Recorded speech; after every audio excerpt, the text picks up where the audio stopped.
Cerita novel romantis. Takdir dalam pernikahan. Bab 59. Semuanya merasa lega. Entah dari mana mobil mafia itu datang dan kejar-kejaran dengan mobil Denzel, Wira, Jenica Devan, dan tidak kalah mengejutkan adalah Nadine dan Celia nekat ikut dalam aksi itu. Mengetahui jika istri mereka turut serta dalam aksi itu, tentu saja Reno dan Arlen tidak merasa tenang lagi. Apalagi saat ini Reno sedang membawa mobil untuk menyusul mobil Wira dan Jenica yang sedang mengejar mobil Dito. Pikirannya tidak fokus lagi dengan tujuan utamanya mengingat kucing kecilnya itu yang paling sok tahu ikut partisipasi dalam acara kebut-kebutan itu. Belum lagi mobil para penjahat itu mengepung mobil mereka dari segala sisi. Arlen yang juga ikut panik, segera menghubungi istrinya. "Sayang, tolong balik lagi ke villa. Ini bukan ranah kalian berdua untuk ikut menumpas kejahatan ini. Kalau tidak menjadi mangsa penjahat, pasti kalian akan mengalami kecelakaan lalu lintas," cegah Arlen. "Tidak Hubi. Jika kita datang bersama, pulang juga sama-sama. Bila kau mati aku juga mati. Tak ada cinta sehidup semati," cecar Nadine. "Ais. Itu bait lagu Baby," gerutu Arlen antara kesal dan juga menahan geli mendengar celotehan istrinya. "Iya, aku lagi pinjam lirik lagunya untuk mengungkapkan perasaanku saat ini padamu, sayang," ucap Nadine tetap fokus mengendarai mobilnya. "Aku juga Kak Reno, cinta mati sama Yayang aku, cintaku selalu abadi, walau takdir tak pasti, kau selalu di hati, cinta matiku. I love you, my baby Reno," imbuh Celia membuat Reno tersenyum mendengar ocehan jiwa muda Celia yang selalu membuatnya mabuk mendengar suara syahdu itu.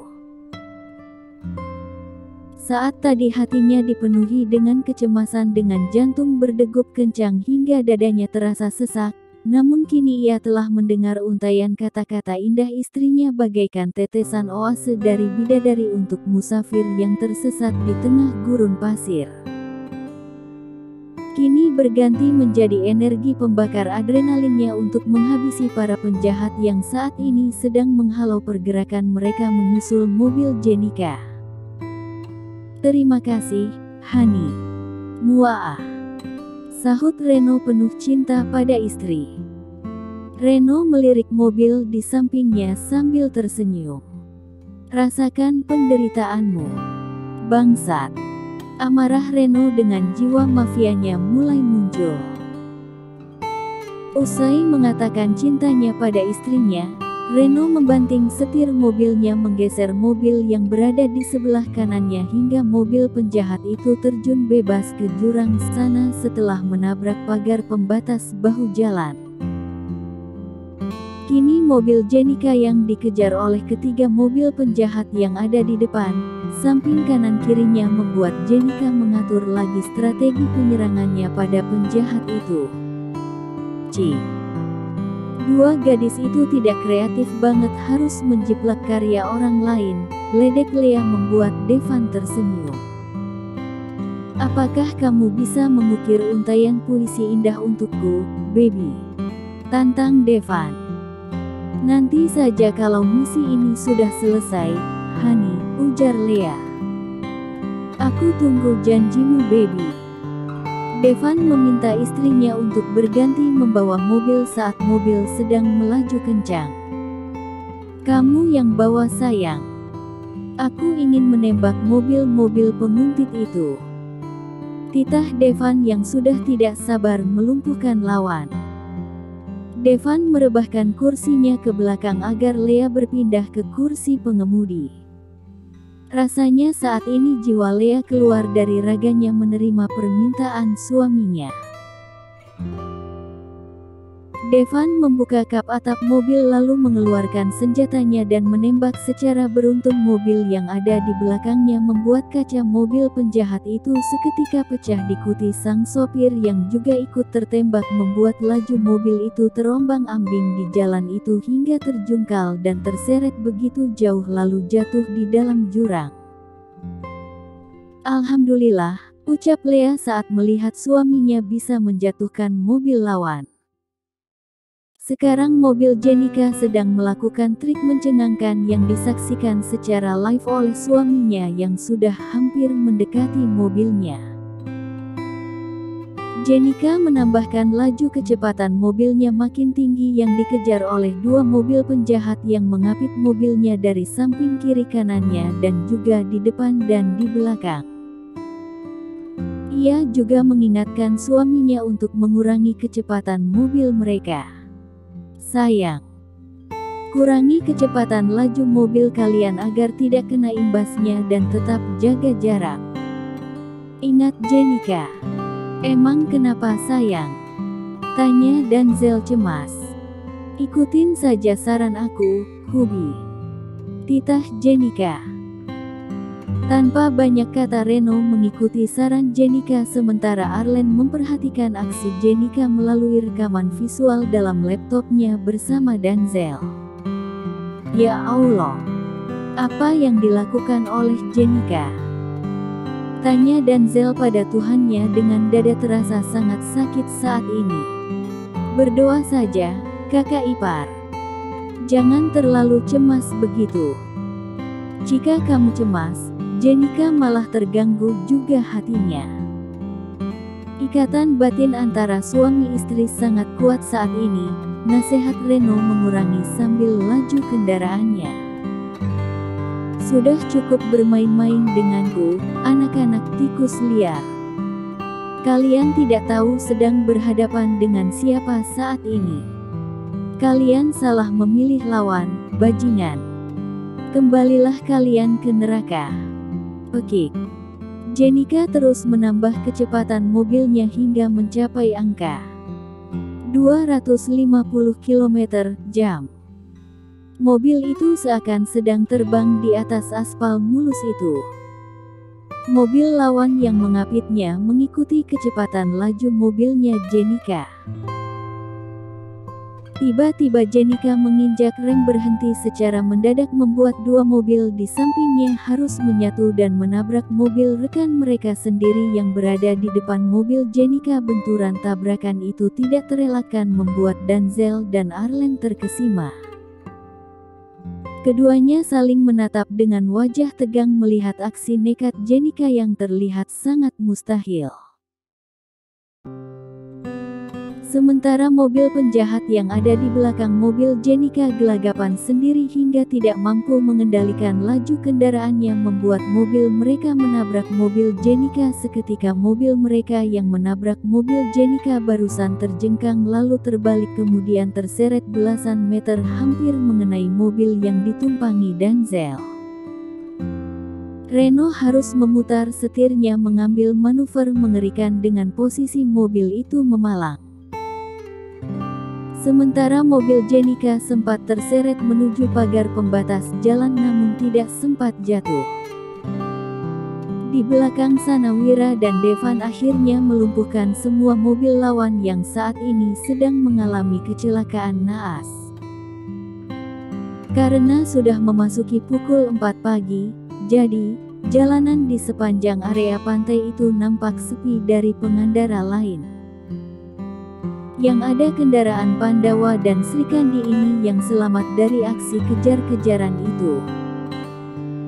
Denzel membuka pintu mobilnya berlari mengejar mobil istrinya yang mundur menghampiri Denzel. Begitu juga Reno dan Arlen menghampiri mobil Celia dan Nadine. Ketiga gadis ini turun dari mobil mereka dan saling berlari menghampiri pasangan mereka masing-masing. "Jenika!" teriak Denzel sambil berlari mengejar istrinya yang ikut berlari ke arahnya. "Mas Denzel!" pekik Jenika tidak kalah serunya.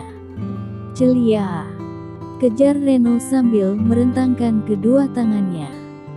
"Kak Reno." Jerit Celia tidak kalah histeris. "Nadine." Panggil Arlen menyongsong istrinya yang berlari ke arahnya. "Mas Arlen." Pekik Nadine sambil menangis haru. Ketiga gadis itu melompat ke badan kekar suami-suami mereka yang menggendong mereka secara bersamaan. Posisi istri mereka lebih tinggi dari mereka. Ketiga pasangan itu tertawa riang penuh keharuan. Denzel tidak bisa berkata-kata lagi karena saat ini ia benar-benar menangis menyaksikan hal menegangkan yang dilakukan oleh istrinya. Telah menurunkan istrinya hingga keduanya berdiri sejajar. Denzel membenamkan kecupan pada bibir bidadarinya yang terasa kenyal itu. Keduanya saling membalas dan tidak sungkan untuk memperdalam kecupan itu. Begitu juga pasangan yang lainnya sibuk berkecukupan di jalanan itu. Kakek Nixon dan Tuan Rusli menutupi laptop mereka secara kompak karena tidak ingin melihat hal itu. Keduanya saling bertatapan lalu terkekeh sambil menggelengkan kepala mereka. "Ayo kakek, kita sholat subuh berjamaah," ajak Tuan Rusli yang saat ini menunggu di villa sekaligus mengawasi Alif yang masih tertidur pulas. Kembali lagi di jalanan pinggir pantai, ketika kelima pasangan itu sedang bercumbu, tiba-tiba terdengar ledakan yang maha dahsyat. Mereka tersentak bersamaan dan menghentikan kecupan mereka. "Apa itu?" tanya Denzel pada istrinya karena merasa kaget. "Itu ledakan dari mobil Dito, sayang," sahut Jenika lalu mendekap suaminya. "Alhamdulillah. Misi kita akhirnya selesai, sayang," ucap Denzel penuh syukur. "Tapi misi kemanusiaanku tetap berlanjut, Hubi," ucap Jenika. Kelima pasangan itu saling merapat satu sama lain. Mereka saling mengucapkan selamat dan bersalaman. Hanya Jenika saja yang tidak boleh tersentuh oleh ketiga pria tampan itu. Hanya Devan yang mendekap kakak kandungnya itu penuh rasa bangga. Karena Fajar telah tiba, Wira berinisiatif untuk mengajak pulang semuanya kembali ke villa. "Ayo kita segera tinggalkan tempat ini sebelum polisi lokal datang melihat keadaan para penjahat itu," pinta Wira. "Tunggu. Aku ingin kita sholat subuh berjamaah di area cukup luas di pinggir tebing itu," pinta Jenika dan semuanya setuju karena membawa mukena mereka masing-masing. "Kita akan sarapan di pantai ini. Aku membawa makanan karena takut ada yang lapar setelah menguras energi dan menguji adrenalin di aksi gila kita ini," ucap Jenika. "Terima kasih Kak Jenika, ini adalah hari yang terburuk dalam hidupku sekaligus terindah yang akan aku kenang seumur hidupku," ucap Celia yang hampir mati ketakutan. Reno mengecup bibir istrinya dan mereka kembali ke mobil dengan pasangan mereka masing-masing untuk mencapai tebing yang dimaksud Jenika. Pasangan muda itu terpaksa harus menikmati sarapan pagi di pinggir pantai jauh dari tempat kejadian pertempuran sengit yang terjadi pukul 2 dini hari. Walaupun suara helikopter terdengar dari bawah sana menuju TKP untuk melihat para penjahat yang menjadi korban saat ini terlihat mengenaskan dengan mobil yang sudah menjadi rongsokan bak kaleng bekas yang terkoyak karena gilasan mesin penggiling. Jenika hanya menghangatkan kembali makanan itu di atas kompor portabel yang ia bawa karena makanan sudah dingin. Mereka harus menikmati makanan dengan piring plastik, begitu juga sendok dan garpunya. Walaupun begitu tidak mengurangi rasa nikmat sarapan mereka pagi itu. Sarapan yang berupa sup roti dan spaghetti bolognese. Ada juga teh hangat dan juga kopi hangat menemani sarapan mereka di pinggir pantai itu. Ini sebenarnya cara Jenika menutupi aksi mereka semalam dengan mengadakan piknik dadakan agar tidak dicurigai oleh pihak kepolisian saat gerombolan mobil aparat itu melintas di atas jalan raya sana menuju TKP. Apakah mereka akan datang menanyai kita? Tanya Celia yang kurang nyaman saat ini. Tidak apa-apa sayang. Jangan cemas. Jenika sudah mengatur semua ini. Dia sengaja kita tidak cepat balik ke wilayah villa agar tidak berpapasan dengan mobil polisi yang akan memeriksa setiap mobil yang melintas, ucap Reno. Aku ingin segera pulang ke Indonesia. Aku kangen sama baby Farel, rengek Celia. Semua di sini punya baby, sayang. Kamu jangan senewan begitu karena kamu yang memaksa ikut dalam misi ini. Ikuti aturan mainnya. Ini bukan pekerjaan mudah. Sudah syukur kita semuanya selamat dalam aksi aneh ini. Setiap aksi yang dilakukan Jenika selalu berpusat pada tali Allah. Lah melibatkan Allah dalam hal sekecil apapun hingga ia bisa melewati semua kekacauan ini. Aku tidak meminta kamu menjadi seperti dirinya. Tapi, ikuti apa saja yang ingin Jenika lewati hingga kita bisa pulang bersama untuk menemui bayi kita di sana. Nasihat Reno membuat Celia mengangguk dengan menelan tangisnya yang sempat tercekat. Jenika dan Denzel sibuk dengan laptop mereka. Meretas CCTV jalanan di sepanjang lokasi kejadian di jalanan itu. Setelah dilihatnya polisi dan warga lokal berkerumun melihat mobil derek dan mobil ambulans beserta tim medis melakukan evakuasi korban, Jenika meminta pasangan lain untuk berkemas agar segera meninggalkan tempat piknik dadakan itu. Ayo kita pulang. Titah Jenika.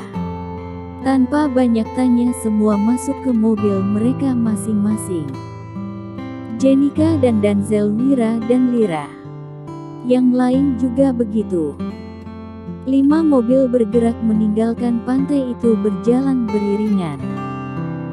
Kelima wanita itu memilih tidur karena kelelahan, sementara para suami yang menyetir mobil mereka masing-masing. Istirahatlah sayang. Kamu yang paling lelah dari kami semua. Terima kasih sudah menjaga jiwa dan ragamu untukku dan anak-anak kita. Aku mencintaimu baby. Ucap Denzel sambil mengelus pipi mulus Jenika. Wanita ini sengaja melepaskan jilbabnya agar suaminya bebas menatap wajah dan mahkotanya. Ditambah lagi ribiernya Jenika sedikit terbuka bagai kelopak mawar yang merekah. Denzel mengusap dengan jempolnya sedikit menekan ribier kenyal itu hingga membuat Jenika mengerang sambil menggeliat. Aku tidak sabar untuk bercinta denganmu, Jenika. Kalau sudah tenang seperti ini, otakku tidak jauh dari lirih Denzel sambil tersenyum sendiri. Masing-masing suami sempat melirik bidadari mereka yang tidur terlelap dengan kursi mobil direntangkan ke belakang,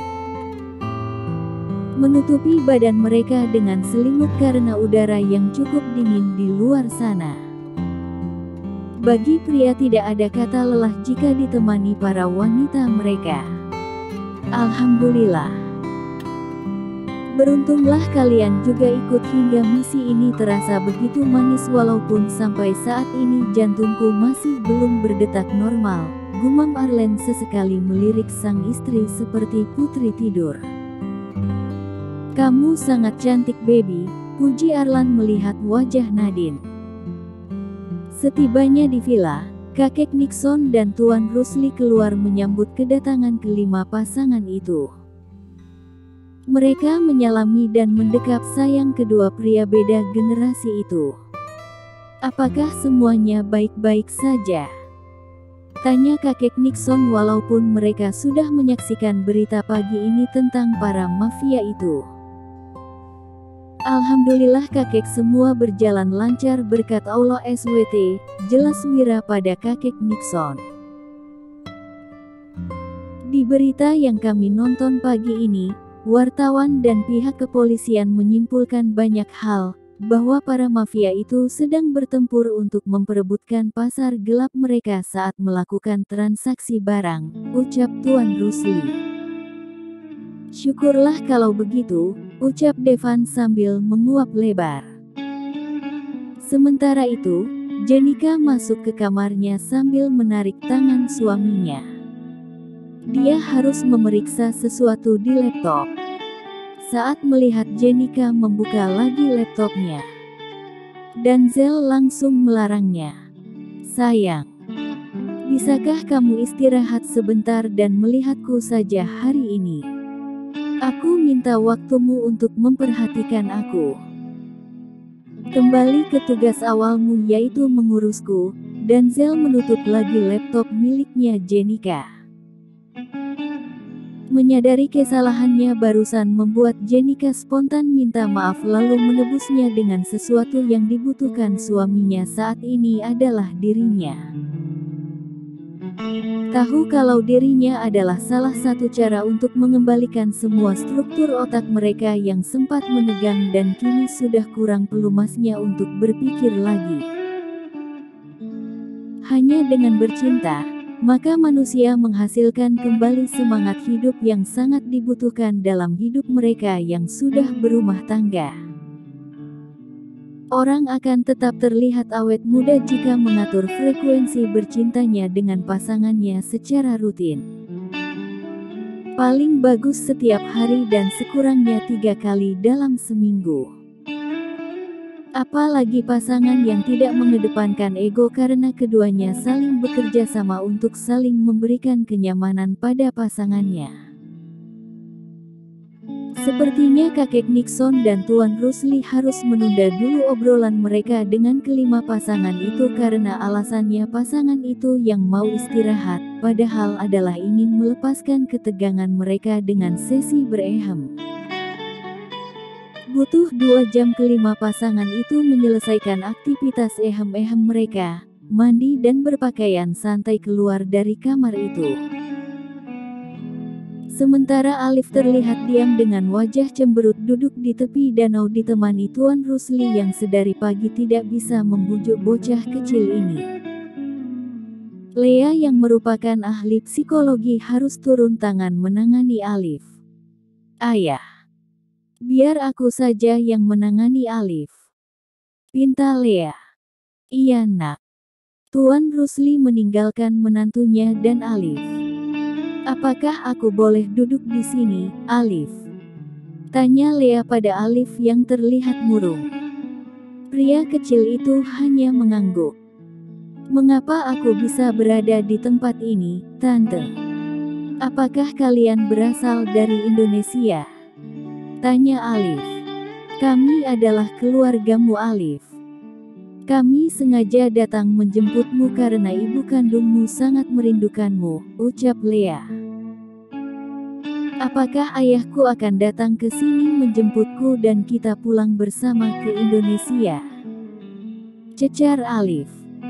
Apakah selama ini ayahmu sangat baik padamu, Alif? Tanya Lea. Ayah hanya menyayangi aku dengan memberikan aku mainan dan makanan. Selebihnya aku tidak pernah merasakan perannya sebagai ayah penyayang yang memberikan kasih sayang yang aku butuhkan darinya. Uangnya bisa membelikan apapun untukku, tapi bukan itu yang aku inginkan darinya. Apalagi ponsel itu sudah merebut perhatian ayahku dariku. Jadi aku lebih sayang pada ponsel karena dia satu-satunya yang menghiburku, jelas Alif. Begitu kritis membuat Lea merasa tersudut sebagai seorang ibu dari satu putra. Astagfirullah.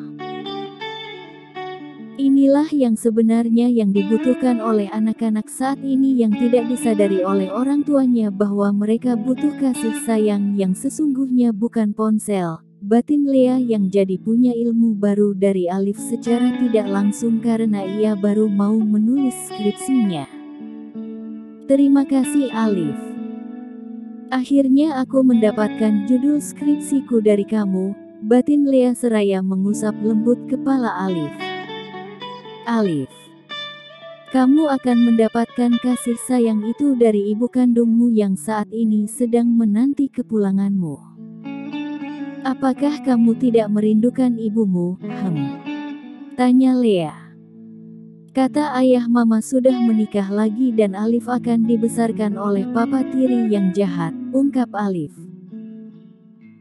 Ayahmu sudah membohongi kamu agar kamu membenci ibu kandungmu dan melupakan ibumu agar kamu mengikuti semua perintah ayahmu untuk menyenangkan hatinya, balas Lea.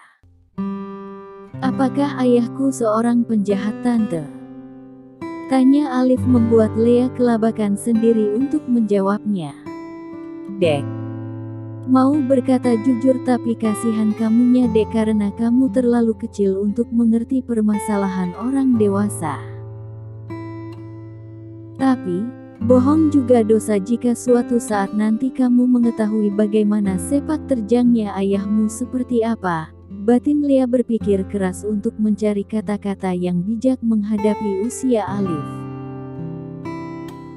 Di kamar Jenika sedang mencari informasi tentang jasad korban kecelakaan mobil milik Dito dengan menghubungi rumah sakit karena chips yang ditanam dalam tubuh Dito tidak memperlihatkan lagi reaksinya. Tapi tidak ada yang bisa memberikan informasi padanya. Apakah orang ini sudah meninggal atau bagaimana?